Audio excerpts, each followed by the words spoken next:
20 رمضان المبارک نسبت ہے فتح مکہ سے۔ اللہ اکبر۔ ناظرین، ہم نے تاریخ میں کئی ایسی فتوحات کے بارے میں پڑھا اور سنا ہوگا کہ جب کوئی فاتح کسی شہر یا علاقے پر قبضہ کرتا ہے تو وہاں کے مکینوں کو بے دخل کرنے اور اپنا رعب و دبدبہ چاروں جانب قائم کرنے کے لیے خون ریزی کرتے ہوئے نسلوں کی نسلیں تباہ کر دیتا ہے۔ گویا عمومی طور پر فتوحات خون ریزی، مظلوموں کی نسل کشی اور شہروں کی تباہی کا دوسرا نام سمجھا جاتا ہے، لیکن یہ معاملہ عمومی فتوحات کا ضرور ہو سکتا ہے، مگر جب بات کی جائے اسلامی افواج کے کسی شہر میں جا کر وہاں حکومت قائم کرنے کی تو ہم عمومی رویے کے برعکس دیکھتے ہیں کہ مفتوحہ علاقے میں امن و امان اور سکون و اطمینان چھا جاتا ہے۔ اس شہر کے مکین عدل و انصاف پر مبنی نظام میں سکھ کا سانس لیتے نظر آتے ہیں، جس کی سب سے بڑی مثال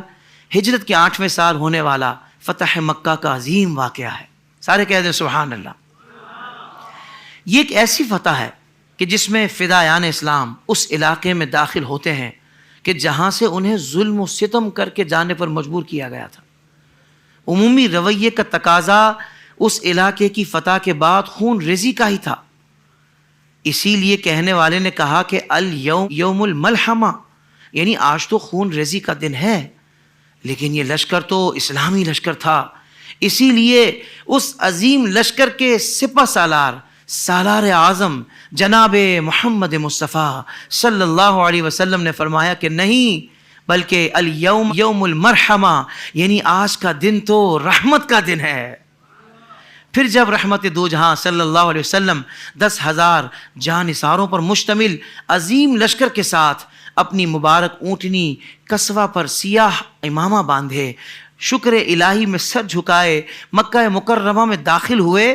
تو اعلان کرتے ہوئے فرمایا کہ جو شخص ہتھیار ڈال دے گا اس کے لیے امان ہے، جو شخص اپنا دروازہ بند کر لے گا اس کے لیے امان ہے، جو مسجد حرام میں داخل ہو جائے گا اس کے لیے امان ہے۔ یہی نہیں بلکہ وہ ابو سفیان جو دامن اسلام میں آنے سے قبل مسلمانوں کے سخت ترین مخالف تھے، ان کے متعلق فرمایا کہ جو ابو سفیان کے گھر میں داخل ہو جائے اس کے لیے بھی امان ہے۔ اللہ اکبر، کیا زبردست انداز ہے، کیا زبردست انداز سے فاتح اعظم امان امان کا اعلان کرتے ہوئے امن والے شہر میں داخل ہوتے ہیں اور کعبہ مقدسہ کو بتوں سے پاک فرما کر کعبہ شریف کے اندر نوافل ادا فرمانے کے بعد کفار قریش سے فرماتے ہیں، کہو تمہیں کچھ معلوم ہے کہ آج میں تم سے کیا معاملہ کرنے والا ہوں؟ وہ اگرچہ اپنے سابقہ جرائم کے سبب خوف زدہ تھے،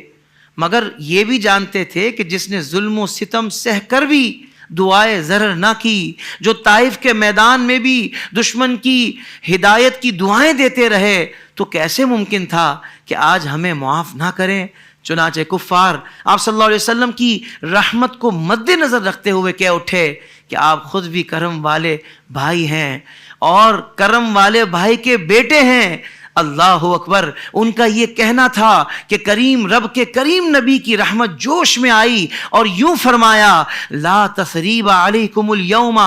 فاذهبوا انتم الطلقاء، آج تم سے کوئی بدلہ نہیں لیا جائے گا، جاؤ تم آزاد ہو۔ یہ سنتے ہی کفار کے دلوں کی دنیا بدل گئی، جو کل تک اسلام اور مسلمانوں کے دشمن تھے آج نور ایمان سے منور ہو کر فدایان اسلام بن گئے۔ ان خوش نصیبوں میں صرف عام لوگ ہی نہیں بلکہ بڑے بڑے سردار بھی شامل تھے، جیسے سہیل بن عمرو، حضرت عثمان غنی کے رضائی بھائی حضرت عبداللہ بن سعد، حضرت امیر معاویہ اور ان کے والد محترم حضرت ابو سفیان رضی اللہ عنہم سمیت کئی اہم لوگ دارہ اسلام میں ایسے داخل ہوئے کہ پھر ان کا جینا اور مرنا اسلام کے لیے وقف ہو گیا۔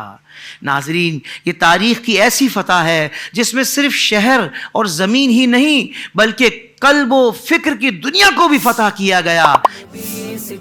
زندگی کے تمام شعبوں میں دینی رہنمائی حاصل کرنے اور آخرت کو بہتر کرنے کے لیے ہمارے YouTube channel Islamic digital studio کو سبسکرائب کر لیں اور بیل آئیکن بھی پریس کر لیں۔